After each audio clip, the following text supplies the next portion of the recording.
The War Council chamber smelled like ozone and old blood, even though neither should have been possible. Atmospheric scrubbers kept the air clinically neutral, and spilled blood was rare, at least on the floor of a diplomatic chamber. But Matthew Keller had been in enough combat zones to know the scent when he smelled it, whether it was metaphorical or not. He stood, alone, at the base of a spiraling platform where the Intergalactic Allied Command convened in tiers.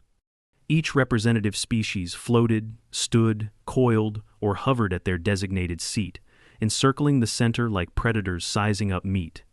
The room dimmed as the council called to order, the lighting shifting to a pulsing aquamarine that was supposed to calm interspecies nerves. It made Keller's eyes throb. Human representative, Matthew Keller, Marine Class 11, Earth Sol Union, a voice announced, modulated through a translator drone that buzzed near his ear. Decorated in 8 campaigns, survivor of the Kirith breach, recipient of the Kalos flame. He didn't flinch at the list. He didn't smile either. Just kept his boots planted and chin up. Not from pride, but to keep the scab behind his ear from tearing again. The skin hadn't healed well after Kirith. Shrapnel wound. Couldn't move his jaw fully for 3 weeks. Above him, the Terexian ambassador blinked his vertical eye and leaned forward. Your species' involvement in this war has been limited until recently. It is our Council's intention to assess Earth's capacity to contribute materially to the defense initiatives in the Vular sector. Translation: We're not sure if we trust you, hairless ape. We appreciate the invitation, Keller said evenly. There was a twitch in the corner of his back, scar tissue, nerve pathways reconnecting weird. Hadn't been able to stretch that part of his back since Phobos' fall. But he remained still. You were pulled from frontline command to speak here, came another voice, higher pitched and sharp as carbon glass. It belonged to Admiral Jorek of the VRIN, a species that moved like translucent serpents and spoke in exactitudes. We understand you are considered effective. How is this measured among humans? There it was, the moment. Some whispered anticipation rippled through the tiers. Others leaned in, curious.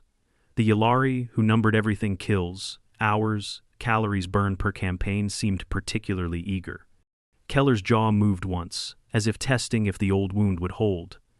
Then, finally, he tilted his head and said calmly, with weapons or without. The chamber went silent. You could have heard a data crystal drop. Even the ever-twitching Ilnari contingent froze. A few turned toward one another, whispering in clicks and blips their translators didn't bother to render. Admiral Jorek hissed faintly. Clarify. I mean, Keller said, voice level. Do you want the count for times I used a firearm, blade, or explosives? Or are you asking about the others when things went sideways, and I had to make do with hands, teeth, or scrap? The silence deepened, this time thick with unease. One of the Groxy, wide and plated in matte carapace, let out a warble that the drone translated as, "You've killed with your teeth?" Keller looked up slowly. I've survived with them. A horrified noise came from the Autracel diplomat, whose tendrils recoiled into her hood. That's grotesque. Necessary, he replied. Most times, I didn't have a choice. Lies, muttered a voice from the Terexian side. The speaker, Commander Vec, folded his upper limbs across his thorax. No unarmed human could overpower a combat-rated Vol scout without advanced augmentation. Biological limits. I didn't overpower him, Keller interrupted. I dropped a 2-foot length of rebar through the soft gap in his cranial armor while he was busy stabbing my sergeant. Then I used his comm spike to call for evac. You want footage? The room shifted. Not physically, but the energy turned. Fascination, uncertainty, and a little fear. You're saying humans can be lethal without tools? Jorek asked, not incredulous, just disturbed. Keller nodded once. If we're breathing, we're fighting, and if we're fighting, we're adapting. More murmurs. Some translations didn't even catch up fast enough. A smaller voice, tentative, came from a species Keller didn't recognize, soft-skinned, bioluminescent, eyes too big for their face. Why wouldn't you just retreat, if unarmed? Because we don't always get that option, Keller said quietly, and sometimes there's someone else who can still be saved. For a moment, he wasn't in the council chamber. He was back in the burning trench network on Zeros 9, holding pressure against a gut wound while his medic bled out beside him. No weapon, no backup. Just a splintered drone casing with a sharp edge. He blinked, throat dry. "I don't tell you this to impress," he added. "You asked for numbers. I'm telling you counting kills isn't the way we measure the fight. For us, it's about who we brought home, and who we couldn't." Jorek leaned back, the lights glinting through his semi-clear body like oil on water. "This is illogical. Every species here tracks combat efficacy by measurable metrics." "Maybe that's why we scare you," Keller said, not unkindly. "Because we don't." There was a pause. Then the Groxy again, now interested. "How many have you killed with improvised tools?" Keller breathed in. His shoulder gave a faint, familiar throb, still had bits of alloy near the scapula. No point in getting them surgically removed, they'd fused with the tissue. 37 that I can confirm," he said. "Over 5 campaigns, improvised tools only, wrenches, antenna rods, broken exo-limb braces, a meal tray once. That was a long day." The Otracell diplomat looked physically ill. "But that's not the part I remember," Keller added. "I remember the ones who bled out while I was fighting, the ones I couldn't get to in time." "Why continue in such a state?" Jorek asked. "Would not trauma, mental and physical, limit operational value?" "Yeah, it does," Keller said. "Scars don't make you a better soldier. But if you stop just because you're scared or broken, more people die. So you go." "And your command allows this?" the Terexian asked. Keller laughed once, short and bitter. "They don't allow it. They expect it." Several alien leaders exchanged glances. Something unsaid passed between them, a realization beginning to take root. Keller had no armor here, no rifle slung across his back. His uniform was regulation, clean, unassuming, but he stood like a man who'd been dragged through hell and somehow made a home in it. And that unsettled them more than any weapon ever could. The silence that followed lingered like smoke. Nobody moved. A few of the delegates blinked in asynchronous rhythms, their thoughts scrambling to reassemble the human before them into a box they could understand. But Keller refused to fit. Not even the translator drones made a sound. Then, predictably, Commander Vec broke the stillness. Perhaps Earth's soldiers compensate for tactical inferiority by mythologizing their brutality. His words were careful, polished, the way a diplomat's blade is always sharpest at the tip.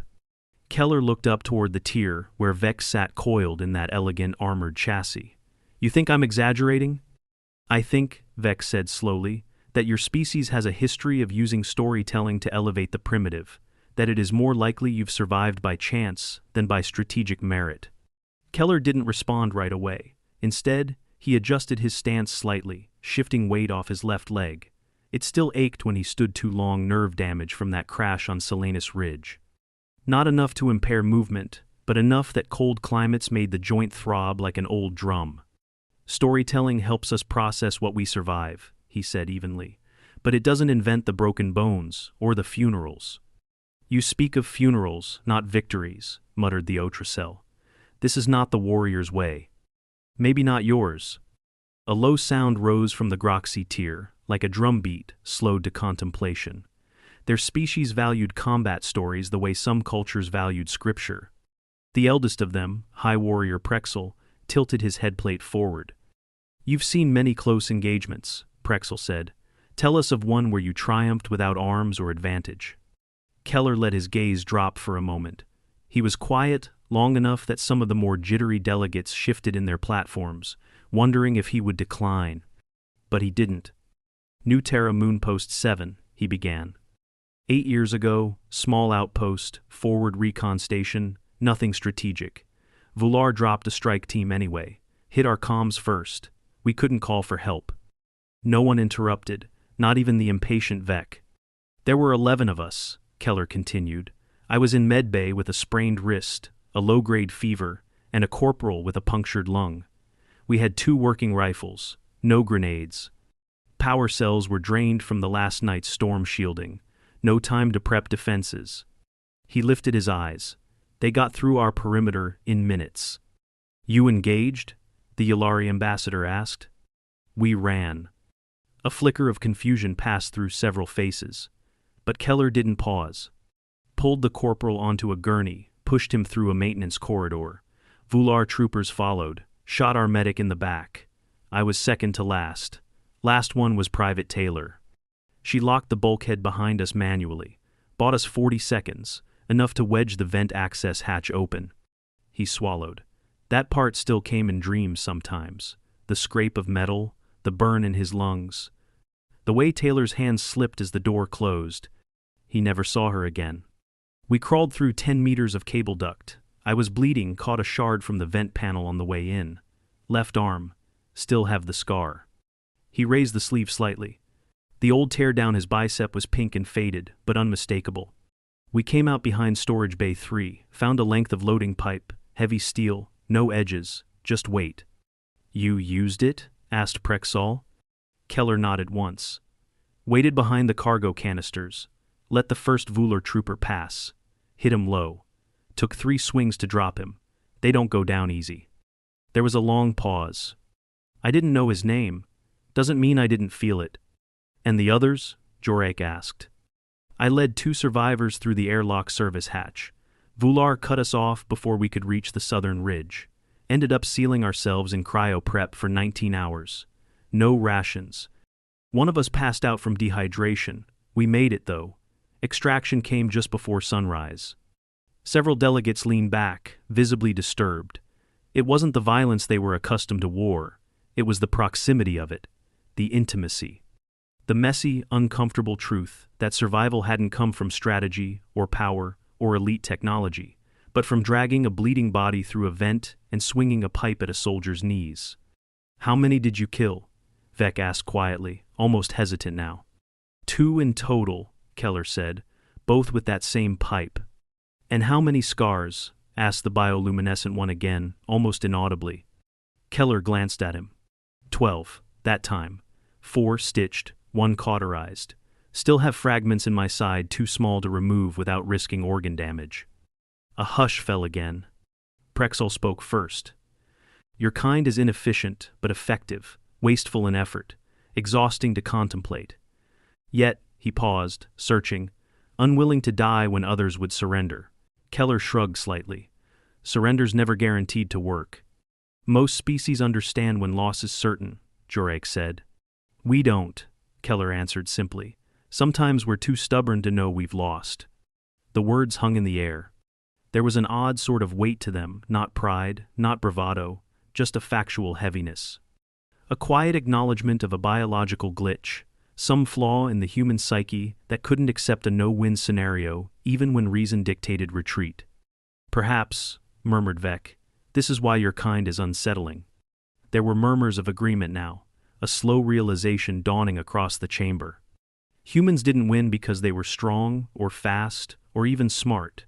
They won because they kept fighting long after it made sense to stop. Because they survived through sheer bloody refusal. Jorek's image flickered slightly as the lighting cycled again. The Council has long favored efficiency in war, but adaptability has its place. So does desperation, Keller said quietly.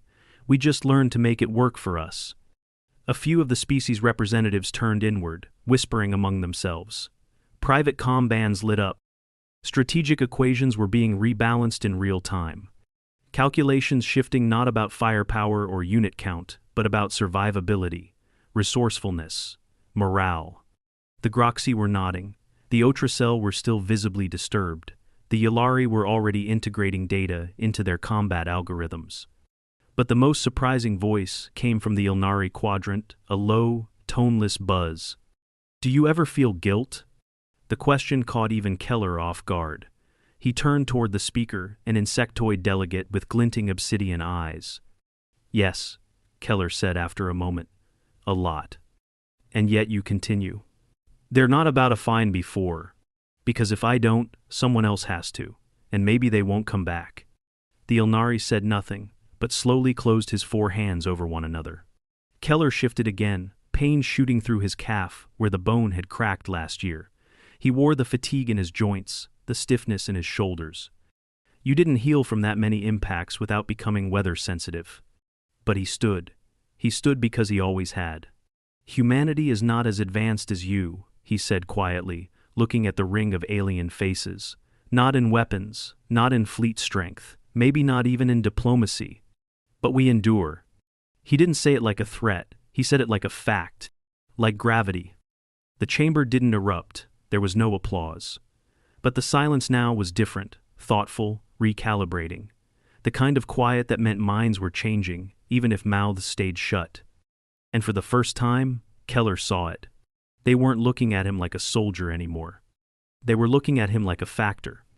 Like a variable that didn't fit the math, but kept showing up in the results anyway. The council recessed for a cycle. Not because anyone said it out loud, but because the silence had become too dense. Strategic models were cracking beneath the weight of something no algorithm had considered. A sentient, hairless mammal with a limp and a scarred shoulder, who kept surviving because he didn't know when to stop. The chamber lights dimmed to neutral gray as delegates withdrew into subcommittees and private channels. Hushed tones filled the air, fragments of binary, pheromone clouds, soft vocalizations, every species processing the same problem. What, exactly, had they just invited into their war? Keller stood by the observation rail, arms folded, watching the shifting stars beyond the viewport. The pain in his side had dulled into the usual background throb, the kind you don't even bother reporting on medical charts anymore. If he pressed there, he could feel where the shrapnel had fused under the skin. A familiar sound made him glance over. Roth Varn, the Groxy High warrior, ambled to his side with the slow, deliberate gait of a species that carried twice their body weight in armor plate. His massive frame loomed, but his tone was unexpectedly gentle. "You speak plainly?" Keller nodded once. "Figured you'd rather the truth." Roth tilted his head. "I expected fury. Most species grow defensive when doubted. I've had worse questions thrown at me than kill counts." "You said 37 with improvised tools," Roth said. "That number is not high by our standards." Yet it unsettled the room. Keller exhaled. "Because most of them are still thinking about war, like it's a scoreboard. And humans do not? Not the ones who've survived enough of it." Roth fell silent for a moment.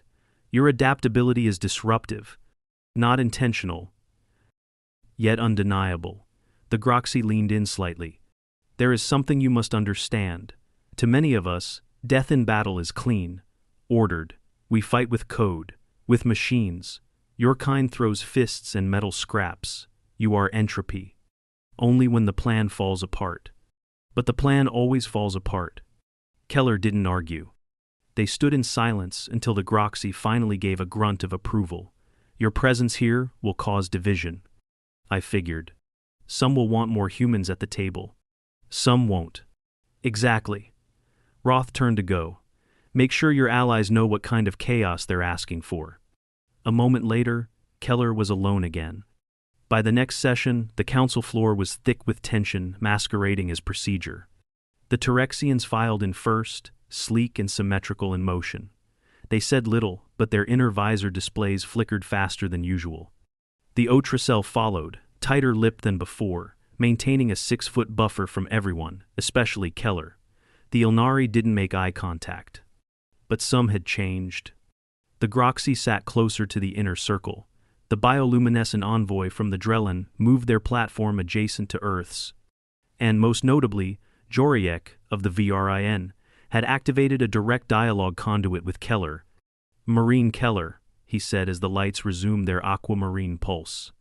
"We've reviewed field reports, not just yours, but human deployments across the past 3 campaigns. Casualty ratios, enemy disruption metrics, resource scavenging behaviors." Keller raised an eyebrow. "And? Jurek paused. "You are either extraordinarily reckless or frighteningly efficient." "Both," Keller replied, "depending on the day."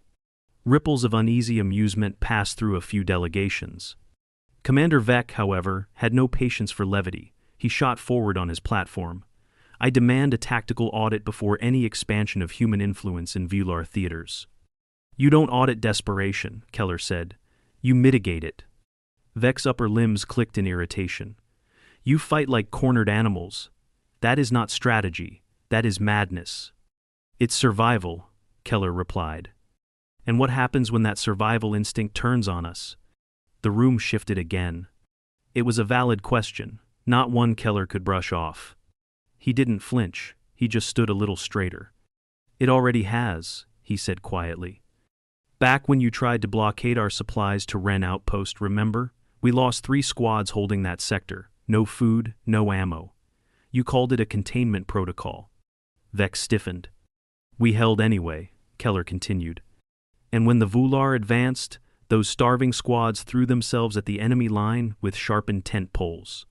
That wasn't madness. That was knowing no one else was coming. You imply that humans would rebel under pressure. I'm saying we don't die politely. Jorek interjected before Vec could erupt. Enough. The point has been made. The floor shifted again. Delegates began issuing votes not just on strategy shifts, but on human integration into deeper command structures. The Groxi approved. The Drellon voted yes. The Yalari hesitated, then followed. The Otracel abstained. The Ilnari declined. And the Terexians split, with Vec filing a formal objection. As the data collated in real time, Jorek read aloud. Majority support for expanded human coordination protocols in the outer sectors. Motion passed. There was no cheer. Just the mechanical tone of a future shifting underfoot.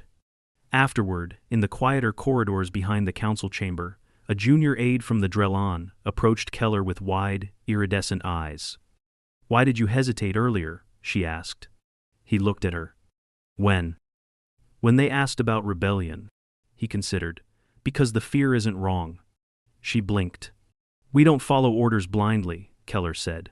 And when pushed too far, yeah, we push back. That makes us hard to manage, I get it. But it's also what makes us useful when things fall apart. You speak like someone who's been broken.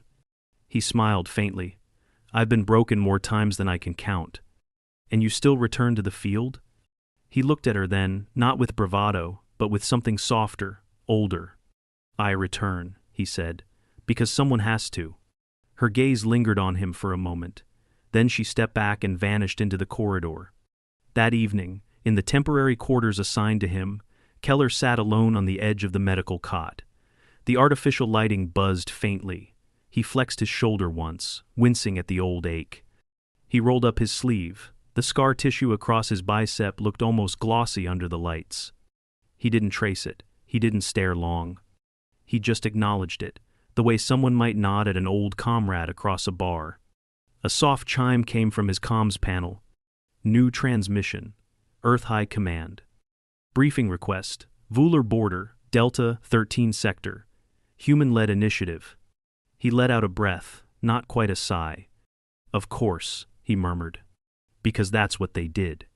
When the plans broke, and the tech failed, and the clean logic of war unraveled into fire and blood and chaos, someone had to survive it. By the time Keller arrived at the Delta 13 forward installation 2 weeks later, the air was already thick with ozone and worry. The outpost wasn't much to look at, a clustered sprawl of modular buildings half buried in volcanic dust, with defense arrays tracking the low sky like nervous eyes. Technically, it was still behind friendly lines. Realistically, it was a patch of exposed skin on a body already riddled with shrapnel. The commanding officer, a young lieutenant from Mars' upper dome sectors, met him with a stiff salute. Sir, I wasn't expecting someone of your background. Keller raised an eyebrow. Because I'm enlisted, or because I'm breathing? The lieutenant flushed. I meant no disrespect. We've just never had direct council appointees down here. Keller looked around. The crew was small, lean. Too many limping, too many bandaged. Power relays flickered with age. How long since you had a full supply drop? 16 days. And your last combat engagement? 7 hours. Keller didn't comment. Just set his bag down and asked for the med report. Inside the clinic tent, the smell of antiseptic failed to cover the coppery bite of dried blood. 2 beds were occupied. One soldier had a splint wrapped around his leg. The other lay unconscious, face half covered by a synthetic dressing that couldn't fully hide the burn damage underneath. Keller nodded to the attending medic. Injuries? Compound tibia fracture, she said, gesturing to the first. Stabilized, but he'll need surgery back at a proper facility. At least 4 months off duty if recovery goes well. Other one caught a plasma burst facial trauma, respiratory burns. We're cycling oxygen manually. Keller moved to the bedside. He didn't look away, didn't flinch at the mottled skin, the way the patient's chest hitched slightly with each assisted breath. Name? Private Cruz. Survivor? Yes, sir. He nodded once. Good. Because that mattered more than anything else. That night, the Vouler returned. Not a full assault, but a probing strike, 6 scout units moving fast across the ridgeline, testing response times, seeking soft targets. The outpost perimeter alarms flared at 0200. Dust lit up under kinetic impacts. No time for preamble. Keller didn't grab a command pad. He grabbed a rifle and hit the outer barricade. The weapon was unfamiliar, a newer variant with heat displacement, recoil dampeners, and a digital rangefinder overlay. He ignored the extras and fired on instinct, dropping 2 Vular at 30 meters before the third barreled into the sandpit 10 feet from his position. He ducked low. The weapon jammed on the third round. Figures. No time to fix it.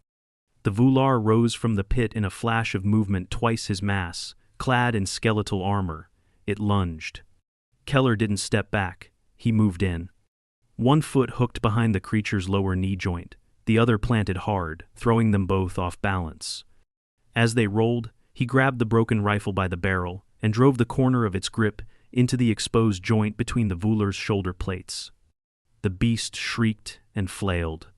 He tore free a chunk of snapped composite casing and rammed it under the throat plate. The body jerked, went still.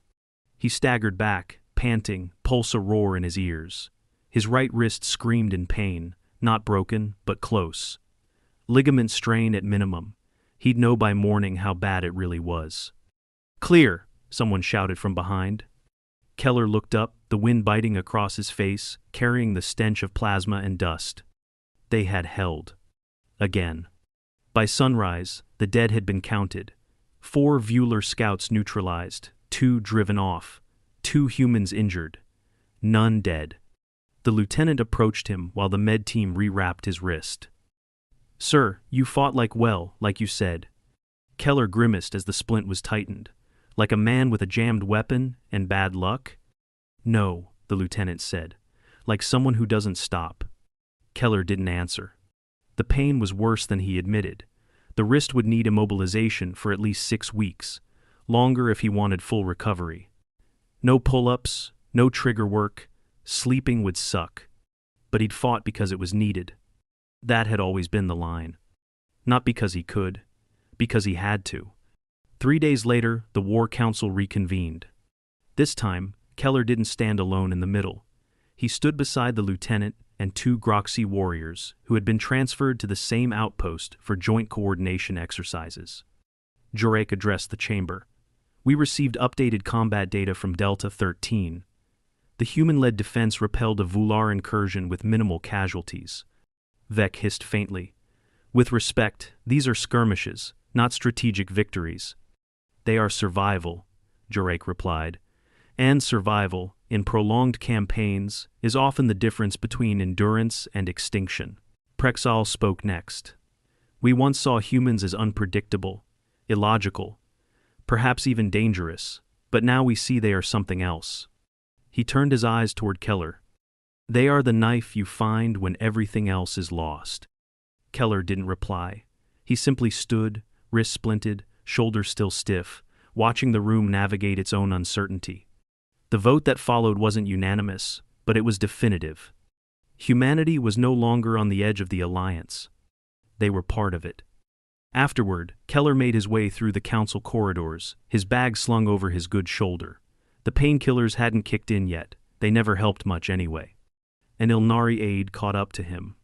Sergeant, it said, we wish to understand. Keller looked back. Understand what? You asked earlier, weapons or without. Why did you phrase it that way? He paused, then answered honestly. Because the moment you've lost your weapon, most species think the fight's over. And for humans? That's usually when it starts. The aide stared, its eyes shimmering faintly in the corridor light. And does that not cost you everything? Keller adjusted his grip on the bag. His wrist flared again. His ribs still ached from the last hit. He was tired. He was always tired. "Yeah," he said quietly. "It costs everything. But you do it anyway. Because someone always has to." The shuttle that would take him back to Earth Command was waiting. He didn't look back at the council chamber. He didn't need to. The scars on his body were a map of everywhere he'd already been. The votes they'd cast weren't validation. They were acknowledgement. Of something older than any treaty. Of what humans had always done. Survive, adapt, endure. And keep fighting long after everyone else had given up.